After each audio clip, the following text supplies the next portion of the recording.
Sige, October 20 to 27, let's meet at this country. Prepare the children.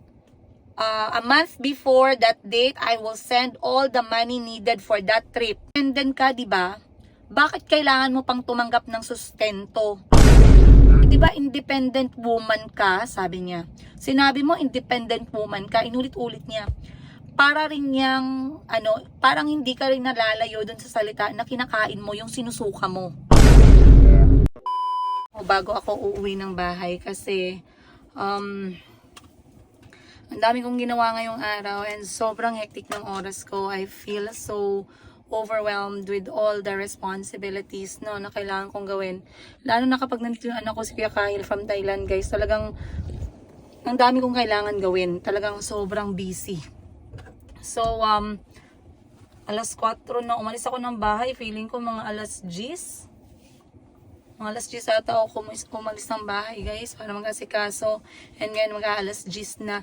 So, I wanted to take this episode, para makipag-chismisan sa inyo. Ayan. Madam, bakit? Kasi may magko-comment, no? Grabe, madam, sa whole episode na to, nakaupo ka lang. Bakit ganyan na ba yung vlog mo? Ay, hindi siguro na-orient yung basher at hater, no? Na vlogging, walang posisyon yan. Kahit magtuwad ka pa dyan mag-vlog, walang problema.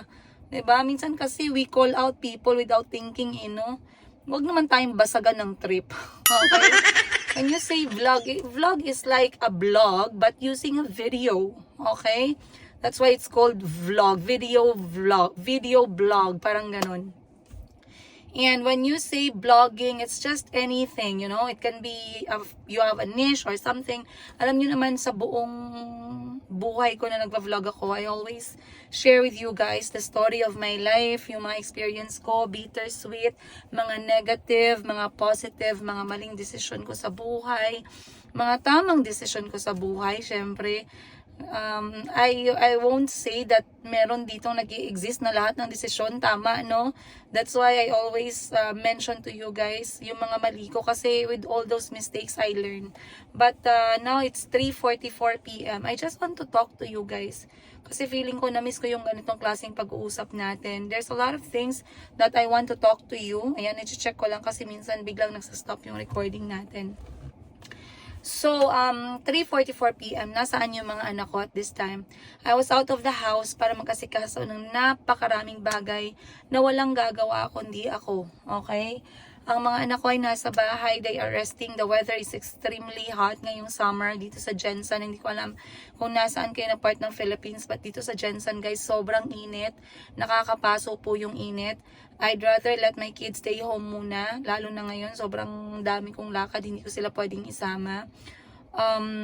First thing first, alam nyo, ang ginawa ko ay mag-grocery. Bumili ako ng mga kailangan para sa camping namin ng mga anak ko kasi I promised Kuya Kahil and his brothers and sister na magka-camping ulit kami.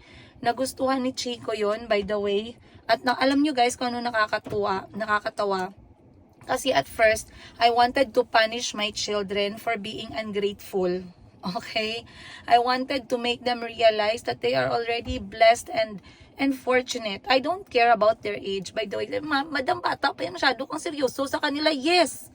Hayaan nyo ako guys, kaya ako ang nanay nila. Ako ang nakaalam ng buhay ng mga anak ko. Ako nagataguyod sa amin kada minuto, kada araw, no? So let me be their mom. Let me do what I think is best for them. Kalma. Baby, kalma. Okay? So, nung nagsimulang maging ungrateful yung mga anak ko, and they are very demanding, I said, okay, dadalhin ko kayo sa isang lugar na very laid back. Okay? Walang internet, walang ganito, walang ganyan. So, I did the camping. Guess what?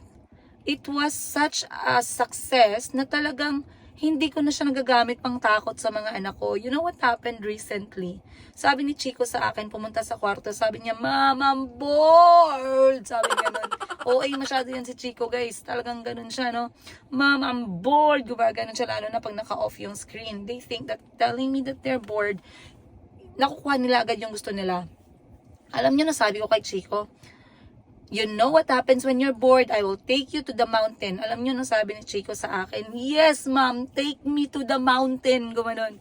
So imagine, take me to the camp. Gumaganon siya. Ibig sabihin, they find campsite and the camping experience really fun and spontaneous. So I'm very happy that I did that with my children, and I'm going to do it again and again and again and again. And inshallah, we will always do it, you know, in a peaceful and successful manner. Ayun. So ngayon, iniwan ko yung mga anak ko sa bahay as number 1, I bought things for the camp kasi bukas sana yung plano namin. Number 2, I received a notification na lumabas na yung insurance ng mga anak ko na pwede nilang gamitin anytime. I don't want to, of course, think na may mangyayaring masama sa mga anak ko, magkasakit sila, but it's always good as a single mom na maging ready. And again, ang gamit ko ay Cebuana insurance, hospital insurance that covers 150,000 pesos ng hospital bill, consumable for a whole year, and that is 3,000 pesos each. So lumabas na, kinuha ko na yung card. I claimed some payment na mga customer natin abroad. I also dropped some packages na pwedeng i-deliver sa mga customers natin na nag-order. Yes, I do them guys, hands-on. Pag lumalabas ako, dinadala ko na din yung mga order para isahang gastos na lang ng gasolina at saka ng oras. I also, ano pa bang ginawa ko? I bought some things that we need sa shop, sa Mayumi Thailand Closet. Mga gamit na kailangan namin sa bahay. Sirang electric, sirang ilaw, mga ganun, no? Pangkabit dun sa solar light. Lahat yan guys, ako ang gumagawa. Kaya, Lord, pag binigyan mo ako ng boyfriend, Lord, yun naman gagawa ng mga gawain pang lalaki kasi nakakasira ng Disney princess moment. Alam niyo yun guys, parang pwede magpabebe, pero paano ka magpabebe? Paano ka maging babae kung you don't have that choice, diba? You don't have that option.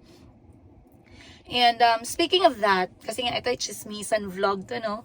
I saw this video ni Camille Prats kung saan yung pinag-uusapan ni Camille Prats, yung focus ng kanyang video is the soft or feminine era ng isang babae, no? And let me even relate that kasi may nag-message sa akin, Princess Higa, lagi mo sinasabi na nag-fail yung marriage mo. Why not think about it? Kasi naririnig lang daw nila na kasalanan daw ni Mr. Higa. I did a vlog way back na sinabi ko, maybe I also have my mistake in my marriage, but I did not have a choice. I was left alone to maneuver everything. Maneuver my children, maneuver the budget, maneuver the home, maneuver the business, maneuver personal affairs, maneuver everything that has to do with my kids. May it be educational, may it be sports, may it be entertainment, may it be medical, lahat yun naiwan sa akin because I was filled with excuses. Okay? Sinabi sa akin nung isang, hindi ko alam basher, hater ba siya or talagang commentator, no? Sabi, maybe nawalan daw ng gana si Mr. Higa kasi he did not find his ego was stepped on kasi I was doing everything on my own. Imagine to hear something like that from a fellow woman, no? Sa relationship, I still believe na regardless na independent woman ka, a man has to step up. A man needs to be the one to actually hold, to hold the family, the marriage. Okay? Ang nangyari kasi sa atin ngayon 2026, it is just the woman who's doing everything. Holding the family together, holding the marriage together. So, if you can just imagine the woman, para she's actually, siya na yung haligi, siya na yung bubong, siya na yung pader, siya na yung floor, siya na yung pinto, siya na yung bintana. Sa mga lalaki na nanonood ng mga vlog ko, please step up. Be a man. Let your women feel feminine. Let them be a princess. Alam niyo yun? I crave for that. And if I will have a man in my life, I just would like to be soft. Alam niyo yun? Natatawa ako kasi sabi nga ni Camille, no? People are always saying na, okay, balik tayo, para hindi kayo mawala. Yun ang sabi sa akin ni ma'am, ganun daw. I did not want to answer her anymore. Kasi it seems to me that she was not actually there in the beginning of the story. She was not actually there. She did not see the beginning, the previous videos that I uploaded where you guys see me do everything. Nagnanegosyo habang nagpapadede sa anak ko. Imagine, I was doing my responsibility as a mother. Pinanganak ko yung anak ko mag-isa, pinadede kong mag-isa, nagbuntis akong mag-isa, inalagaan ko mag-isa, pinalaki kong mag-isa, nag-attend ako sa hospital mag-isa, while also making sure that I fight for the business that we both started. And then you tell me how I possibly stepped on my ex-husband's ego just because I was doing everything. How am I going to ask him? Alam nyo guys, engineer yung ex ko. Engineer si Mr. Yiga. But tell you, he's the kind of engineer who just wants to be a boss. Hindi siya hands-on sa mga dirty works. When something is broken sa bahay, kailangan magtawag ng ganito, ganyan. Ganun siya na klase. Authoritative. He's the boss. May problema, magtawag ng ganito. May problema, magtawag ng ganyan. Ni ultimo ilaw ng bahay. Ni ultimo lamp ng bahay, kailangan pang magtawag. It's really disappointing. It's discouraging. Okay?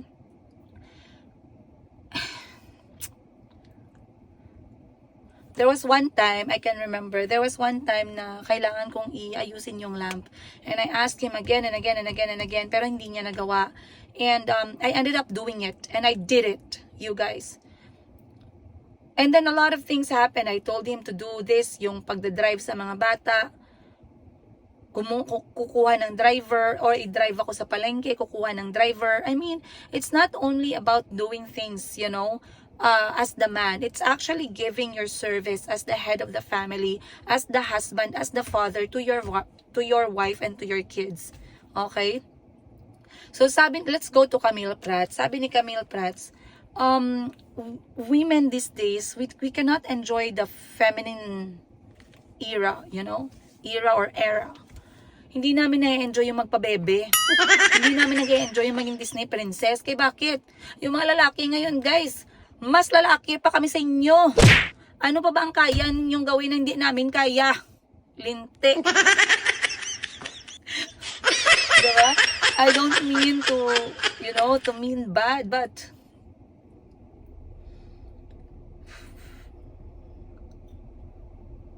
it's just funny. It's funny. Ako as Princess Yiga, I am tired of doing everything on my own. I want to enjoy being a woman. I want to enjoy being a girl. I want to enjoy being a lady. I want to sit I just want to sit sa front seat na mag-enjoy habang kumakain. I don't want to go out and buy yung mga sirang bulb ng bahay. Ayokong lumabas, maghanap ng pintura para sa bintana. Ayokong mag-isip kung bakit yung toilet barado. Okay? Nakakapagod. But I'm doing that because I am alone. I have to solve problems. I have to solve things. And guess what? During the course of my marriage and now that I'm a single mother, there's no such difference. So why stay married? Why stay with a partner who's actually not doing things that you are, you know, you envisioned, na-vision mo na maging ganun kayo no? Kasi it was like that at the beginning nung nagde-date pa lang kayo. Alright? Ngayon, I wanted to make chika-chika and chismis-chismis with you guys. Please, mag-comment kayo sa baba. Let me know what you think, no? Kayo, may mga asawa kayo dyan, may mga boyfriend kayo. Tinuturing ba kayong babae na mga boyfriend din yun, mga asawa ninyo? Are you having your feminine life right now as a woman? Are you still enjoying your feminine era as a mom? As a partner? Or wala na din? Kasi it's very disappointing. It's very disappointing, you guys. Yung paghahanap buhay at pagkakaroon ng nung paghahanap buhay, yung pagdadala ng income sa bahay, that's okay. Kasi as couple, magtutulungan naman tayo, no? Especially kung may mga helper naman para sa mga bata. Pero yung ikaw hands-on ka as nanay sa mga anak mo and you do everything for the children. That's already big contribution for you to just be there. And then, at least may konting oras ka. At kung wala kang oras dahil nanay ka, sana yung lalaki naman, bigyan ka naman ng oras. You know, wag naman sumbat ng sumbat. Alam nyo, that was the biggest game changer. And I will never forget kung bakit isa sa rason na nilayasan ko talaga si Mr. Giga, no? Kasi, other than, he has the right, he has the audacity to sit down, be on his phone, and watch soccer while I was doing the business, taking care of the kids, making them eat, making them sleep, making myself medicine when I'm sick. And then when my child called for me, and I cannot stand up kasi may sakit ako, and this man tells me, bakit hindi ikaw ang gagawa? That was the game changer of it all. I never wanted to be in that kind of marriage. If I fell in love with him on the beginning, if I saw respect and love at the beginning, it did not, the next 4 years of the marriage was not the same. And every day for the last 2 years, I tried to imagine myself kung kailan ko kakayanin yung ganung klaseng marriage para sa mga anak ko. And every time I wake up and every time I go to bed, I just realize how miserable I am. Sobrang miserable ng buhay. I did not appreciate life just because of a bad marriage, to be honest with you guys. If you really want me to talk about it again and lay it out to you again and remind you again, no, how it was with me. Maganda yung simula ng relationship, but it was not like that. Okay? And sometimes maganda lang siya pag may ibang tao. I was not abused physically, but I was abused emotionally. I was abused mentally. And he started abusing me financially by starting to touch yung money ng pamilya. Lumalabas na sa bahay. Lumalabas na, pumupunta na sa iba't ibang babae. Okay? So, if he had his mistakes, fine, he had his mistakes. I gave him chance. And people said, pinag-uusapan mo na naman, nilalabas mo na naman. Wala ka bang natutunan sa sinasabi ko sa'yo? Wala bang natutunan yung mga tao na nanonood ng video ko? I am telling you my side of the story because I want you guys to feel and to know and to understand and to realize that it is okay na ma-fail yung marriage. I'm not pushing people na maghiwalay. I just feel bad for other women out there na miserable pero nag-i-stay sa mga marriages nila. It is okay. I am happy to be a single mom. And meron akong pinost lately, no, na may nag-comment at talagang natawa ako sa mga comment niya. And I want to answer that in this vlog. Kasi as you guys all know, I told you already na si Mr. Giga ay nagsusustento na. Whatever he did in the past sa marriage namin, I did not dwell on that anymore. Yes, sometimes I talk about it, but I don't feel hate.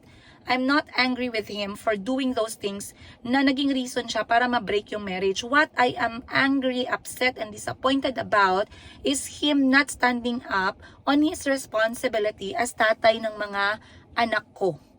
He chose to be a deadbeat father. And I hated that. I hated him for that. Okay? Whatever, ano man yung ginawa niya sa marriage namin, wala na yun, tapos na yun, pinili niya nang gawin yun, wala na kaming dalawa. Okay? Pero yung araw-araw na gumigising ka, na hindi mo sinusuportahan, pinipili mong hindi suportahan yung mga bata, is something that I will never forgive you for. Okay? And recently, nag-start siyang sumuporta, and you guys all know that I was appreciative of everything. 'Di ba? Ba't ka pa hindi maging appreciative, 'di ba? Kasi he changed on that side Wala akong pakialam sa ibang changes kasi ang concern ko lang naman yung responsibilities niya as tatay. So recently, meron akong pinost dito. I wanted to talk about it. Kasi sabi ko, 'di ba, nagkagulo kami ni Mr. Giga. Ito yung pinakaunang away namin, argument namin after niya magsustento ng 2 buwan. Okay? So ngayon, sana ba yun dito? Meron ako nakitang comment. Okay? Meron ako nakitang comment. Sabi ni ma'am, i-Tagalog ko ha. Sabi ni ma'am, independent ka, 'di ba? Bakit kailangan mo pang tumanggap ng sustento? Di ba independent woman ka, sabi niya. Sinabi mo independent woman ka, inulit-ulit niya. Para rin niyang, parang hindi ka rin nalalayo dun sa salita na kinakain mo yung sinusuka mo. Alright? Ganun ang sinabi ni madam. Guys, over almost 100 comments yung lumabas. They were all saying what they think about it. At talagang sumagot din naman talaga ako kay ma'am. Sabi ko, ma'am, hindi ko lang alam ma'am kung saan mo banda na vlog narinig yan, kung ako ba na vlogger yung nagsabi sa'yo na hindi ako magtanggap ng sustento. Kahit sa 3 taon na hindi siya nagsustento, lagi kong ginasabi sa vlog ko na, guys, you know, my prayers is sana galawin ni Lord yung puso ni Mr. Higa at maisip niya yung responsibilidad niya, kasi alam ko kahit kaya ko, kakayanin ko, kailangan niyang tayuan yung responsibilidad niya, kasi tataka ako eh. How can you sleep? 'Di ba? How can you sleep? How can you face people? How can you be the boss sa trabaho mo? Hindi mo nga magawang suportahan yung mga anak mo. You are so fake. Sorry talaga guys, pero yun lang talaga masasabi ko. And for me as Princess Higa, I don't demand. Hindi ako nag-demand 100,000 pesos, 50 mil. Hindi ako nag-demand ng ganyan. I just want you to try your best na meron kang support as tatay. If there's something you want us to meet in the middle, then let's talk about it like adults. Let's be mature about it. Let's be professional about it. Hindi yung kapag tinatanong kita kung kailan mo susuportahan yung mga bata, sasagutin mo ko ng bakit pinilit, bakit ang makipaghiwalay? Bakit? Kasalanan ko ba na dinala mo yung mga anak sa Pilipinas? Bakit? Kasalanan ko ba na iniwan mo yung marriage natin?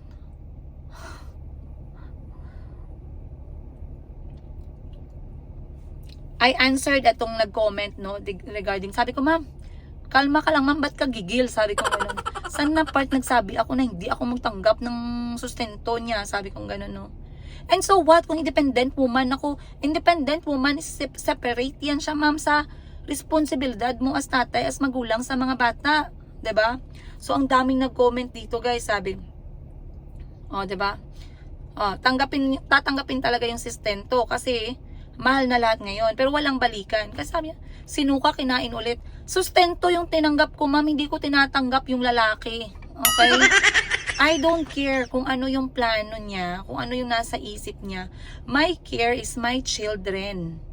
Okay? However he wants to play this, whatever his game is, whatever his plan is, I don't care. Wala doon ang focus ko. Ang focus ko kung paano ko mabubuhay yung mga anak ko ng maayos na hindi ako nabubuang. Okay? Ang focus ko, paano ko itataguyod yung pamilya ko na at the same time na-enjoy ko yung mundo. Ganun yung gusto kong mangyari. Okay? Then, may nag-comment. Solo parent ako, 'di ba? Ginagawa sustento. Pag may sustento, tatanggapin ko. Bakit pala kapag independent woman, sa panahon ngayon, ibaba mo na yung pride mo, 'di ba? Yung mga bata, kailangan talaga yan nila ng support from the parents. Okay, alangan naman daw suluhin mo yung gastos, 'di ba? Like I said, hindi na bata yung mga lalaki na may mga anak. You cannot teach them, tell them what to do. You cannot control them, but if they made their decision, it just shows them who they actually are. Okay? Kung deadbeat ka, wala ka pulos o wala ka kwenta na lalaki, makita man din yan sa desisyon mo sa buhay mo, 'di ba? Okay? So talagang maraming nag-comment dito. Sabi ni Princess Higa, sustento tatanggapin niya pero hindi yung tatay. 'di ba? So I don't understand bakit ganun, bakit may mga nagsasabi ng ganyan, no? But 'di ba sabi mo kaya mo? And naririnig mo yan sa kapwa babae? Ang hirap paniwalaan minsan, but it's true guys. It's actually happening. Ngayon may nag-comment, obligasyon naman ng lalaki na magsustento, no, sa mahal ng bilihin ngayon. May nagsabi, hindi naman kasi yun para sa asawa ang sustento na ginabigay ng lalaki. Day, kalmahan mo ang puso mo. Yung sustento para yun sa mga bata, kay karapatan ng mga bata yun. Anak niya din yung mga bata, di ba? Kahit magkahiwalay yung magulang, obligasyon talaga ng nanay at tatay na palakihin pa din yung mga bata in the best way possible. Okay? May nag-comment dito, ako single mother ako, hindi ako tumanggap ng sustento. Kung ayaw niya, hindi ko siya pinipilit. Kasi baka sumakit pa yung tiyan namin, sabi ni ma'am. Then may nag-comment, sana all nangingialam, 'di ba? Okay lang naman kasi kailangan may opinion din naman yung tao, pero yung opinion ni madam kasi mali-mali no? Ay, ma'am, ayusin mo naman yung opinion mo, ma'am. Parang ibang vlogger siguro yung nasabi mo na gikain niya yung suka niya, di ba? Naaano talaga ako, guys. So ngayon, nagkasagutan kami ni Mr. Yiga kasi akala niya siguro after 2 buwan niya nagsustento, may karapatan na siya magsugo-sugo sa akin, mag-utos-utos sa akin kung anong gusto niya ipagawa. Uy, excuse me. Diba? Excuse me, who you? Una sa lahat, wala akong utang na loob sa'yo. I am grateful. I am appreciating what you're doing. The fact that you are doing, something different this time. Let me appreciate that. Pero you don't have the right to tell me or to demand or to ask me or to instruct me to do anything. No. 2 buwan, yan ang problema sa ibang mga lalaki, no? Makasustento sila, they feel so big. Men! Some men will never realize how it is to be a parent. Being a parent is not only about money. Na pag nagbigay ka ng sustento, goods na. Yan ang problema sa inyo, no? May asawa kayo na hindi complicated, ginagawa nyo na lahat, magtarantado pa kayo. Ngayon na naghiwalay kayo, hanap-hanap ka naman, dikit-dikit ka naman, igat-igat ka naman. For what? Let me tell you, kahit magsuporta si Mr. Yiga sa mga bata at kahit tanggapin ko yung sustento niya, guys, wala siyang karapatan na magsabi ng kahit na ano sa akin na gawin ko yung mga bagay na gusto niya ipagawa sa akin. No. I will still decide. Depende sa kung anong maganda para sa mga anak ko. If I feel na parang fishy yung plano na yan, if I feel na hindi komportable yung plano na yan, if I feel na yung plano mo ay hindi convenient, hindi conducive, hindi kalmado para sa mga anak ko, no thank you. No thank you. And sinagot ako ni Mr. Yiga kasi nagkasagutan nga kami, sabi niya sa akin. Akala ko ba mag-collaborate na tayo para sa mga bata? Akala ko ba kakalimutan na natin kung ano man yung pinag-awayan natin before or reason ng pagkakahiwalay ng marriage? Yes, kakalimutan natin yun. Wala naman sa akin yun eh. Pero it doesn't mean anything. Hindi ibig sabihin kakalimutan ko yun. There is a comeback. Okay? And like I said, it's so hard for me to say these things right now. Kasi like I said, you won't know what's gonna happen in the future. Diba? But what I'm trying to say is, ang pinaka-focus ko dito is, let's stay focused sa wellness ng mga bata. At wala akong wala akong panahon para mag-assume. Wala akong panahon para makipaglaro sa yung anong plano mo. If there's something you want regarding the kids, concerning the kids, I need you to be direct to the point, dudong. Isabihin ko kay sabi niya sa akin, itanong ko siya, ano ba ang plano mo? Kay gusto ko malaman anong plano mo. Bakit may ganito, may ganyan? Anong kinalaman ng mga bata sa ganito, ganyan? Kasi ganyan ang style niya sa akin before. And as a wife, hindi ako nagatanong. Kasi bakit? I trusted him. Na kung ano yung iutos niya sa akin, ano yung napaplano niya sa akin, sige, go lang ng go, go lang ng go. In the end, ako lang pala, tsaka mga bata namin, ang laging nag-aalis, ang laging siya may ibang plano. In the end, ako lang pala laging na-stress siya, may ibang plano. Either may ganito siya, either may ganyan siya. Magkasama nga kaming magbiyahe, pero siya pala may gagawin ganito. I'm not going back there anymore. You are not in any position to treat me like that again. So if you need anything, and if it is about the children, I need you to be direct. I need you to be specific. I need you to be clear. Do not throw instructions at me without really showing me kung ano yung plano. So, tinanong ko siya, anong plano? Ano bang plano? 'Di ba? Then, sinagot niya ako, why are you throwing questions to my questions? Sabi ko sa kanya, I don't have time to play. Do you think, sa buhay kong to, nagpapalaki ako ng mga anak ko, do you think I have time to waste? Ganito talaga siya, guys. Maldita talaga si madam ninyo. Sabi ko sa kanya, what is your plan? State the plan. Kasi alam mo, kung may plano ka, alam mo yung condition ko. Sabi ko sa'yo, and I'm going to follow my word, if gusto mong makasama yung mga bata, papayagan ko in these conditions.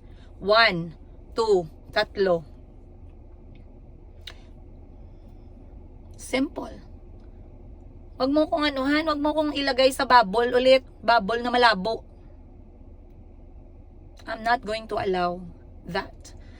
The fact na nakikipag-usap ako sa'yo ng maayos is already good enough.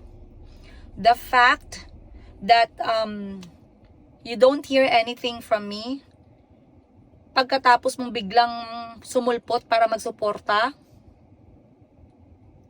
blessed ka niyan dong. Blessed ka na niyan dong. Diba? Kanda bulol-bulol pa ako para lang sa'yo.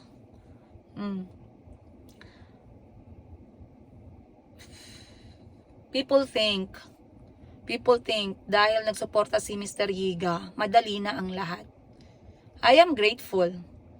And he deserves my proper communication at least, 'di ba? And katulad na sinasabi ko sa inyo, I do hope and I do pray na tuloy-tuloy na 'yan. So pag sabi niya sa akin na akala ko ba collaborate na tayo, sige, kausapin mo na lang ako kung ready ka na ulit makipag-usap sa akin tungkol sa mga bata. Sabi ko sa kanya, first of all, hindi klaro yung message mo. Second of all, anong kinalaman ng mga bata dito? I-explain mo ng maayos. Third of all, next time na makipag-usap ka sa akin about sa mga bata, be direct, be clear. Don't leave me hanging dyan sa mga questions mo na yan. Pag sinabihan mo ako, okay, on this day of October 20, example, sige, October 20 to 27, let's meet at this country. Ganon, ha? Prepare the children.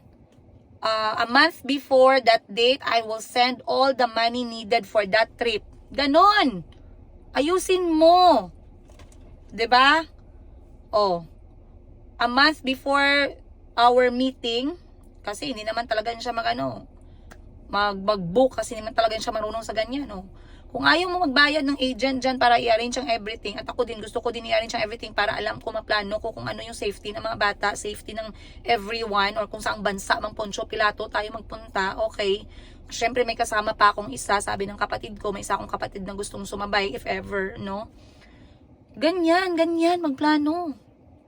Huwag mo akong, can you check the flight for this and that? No, I'm not checking anything. Diba? Sabi ka sa akin ganito, October 1 to October 10, let's meet at Thailand. Okay, sige. Anong sunod? Oh, a month before the meeting, I'll send you all the money needed for the hotel, for the flights, for the visa, for the food, for the what. Ganons. Okay, day 1 to day 7, I would like to stay with my children together with my new girlfriend. Ganon. Diba? Depende pa kung payag ako dyan sa girlfriend mo na mahawakan ng mga anak ko. Okay?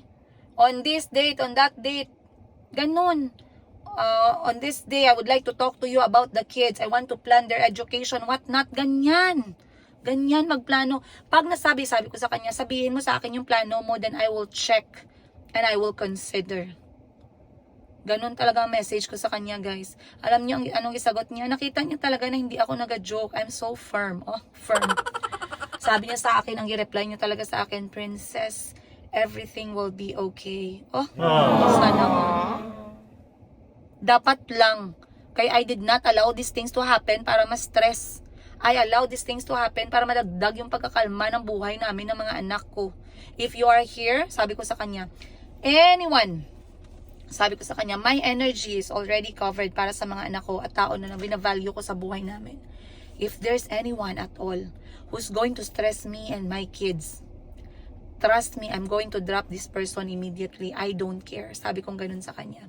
Sabi niya, everything will be okay. Nakita niya yung sincerity ko, guys, no? Na huwag ka mag-joke-joke sa akin, dodong.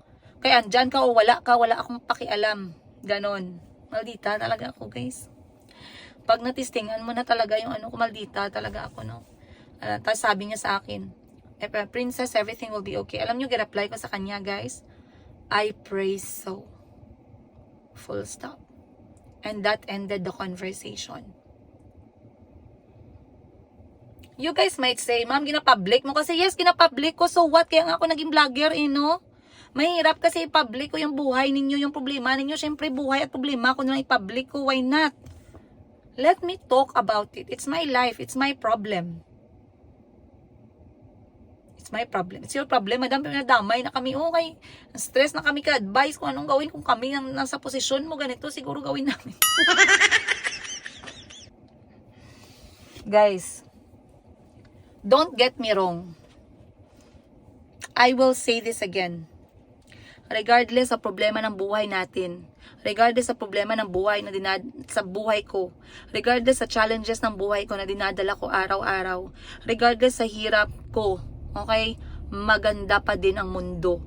Maganda pa ding mabuhay. I still appreciate the world. I still appreciate people. I still appreciate challenges sa buhay. I appreciate failure. I appreciate mistakes. All of them are necessary to enjoy life to the maximum level. Promise ko sa inyo, pag walang problema, walang failure, walang mistake, you will not get the best of it. It is essential. Para yan siyang pagkain eh. Kailangan may alat, may tamis, may anghang. Diba? May asim. And then it will make it interesting. Life is beautiful. Let me end this vlog with that message. Do not lose hope. Do not feel bad. Do not look down. No, wag kayo, don't look down. Look up. Look up. Chin up. Life is beautiful. The world is beautiful. It's nice. It's good to live. Let these people frustrate you. Let the problems come to you. Problems will be there. Masolve mo man yan, hindi mo man masolve yan, mag-appear pa ng problema. Unlimited ang problema sa mundo, guys. So, kung nasaan man kayo sa mundo ngayon, ayan, just know that no one is perfect. You're not perfect, I'm not perfect. Everyone who's listening and judging us and maritesing us and libak us, guys, they are also not perfect. They also have skeletons in their closet. They also have something that they're hiding, okay? But, like I said, you learn. Diba? May nagsabi sa akin, no? Sabi sa akin, ilang buwan ka nagmamaneho, hindi mo pa nakuha yan. Yes. It's okay lang. Diba? Kasi kung nagkamali ako sa pag-drive ko, dyan pa ako matuto. Ganun talaga. Parang buhay. Ibang kamali ka, doon ka pa natuto talaga. And marami nagsabi sa akin, madam, content ka lang man, para mabuhay. Do you think, guys, YouTube is the only thing that I'm focused on? No. May nagsabi sa akin, "Uy, kamusta naman yung YouTube mo? Napansin mo ba bumaba yung ganito, bumaba yung ganyan?" Hindi ko napansin. You know why? I am not focused on YouTube. I am focused on my small business. I am focused, content creating for me is a lifestyle. I like reading your comments. So please, pagkatapos nyo panoorin itong pag-uusap natin, magchichismisan natin, mag-comment naman kayo down below. Pagalitan nyo ako, sabihan nyo ako, kwentuhan nyo ako, bigyan nyo ako ng story ninyo, guys. I would love to hear from you. I would love to hear from you. And before mapataas pa talaga ng bongga itong vlog na to, let me go. Kasi inaantay na ako ng mga anak ko. I just stopped a little bit to talk to you at makipagmarites sa inyo. Kasi wala akong maraming kaibigan. And that's the truth. I talk to you guys a lot more. And then I talk to my family. I talk to my sisters. I talk to special someone's. Friends, diba? I talk to very few solid friends. I talk to customers. Ay, makita nyo talaga na pinapapasok ko sa bahay ko, makipagchismisan ako araw-araw, twice a week, 3 times a week. I don't have those. I keep my circle small. Sana. But once again, you guys, maraming salamat. Huwag nyo kalimutan, mahal na mahal ko kayo no matter what, kahit hindi pa tayo nagkita. Sana nag-enjoy kayo sa episode na to. Pagalitan nyo ako if you must. Just know I miss you and just know I'm not perfect. So if na-meet nyo ako, may nakita kayong negative sa akin, it's okay. Ang importante, normal ako na tao. Hindi ako baliw, guys. Hindi ako... I can talk to you normally. You can talk to me normally. Ganun ang mahalaga. Alright. I guess I'll see you guys on the next one. Much love, Princess Higa.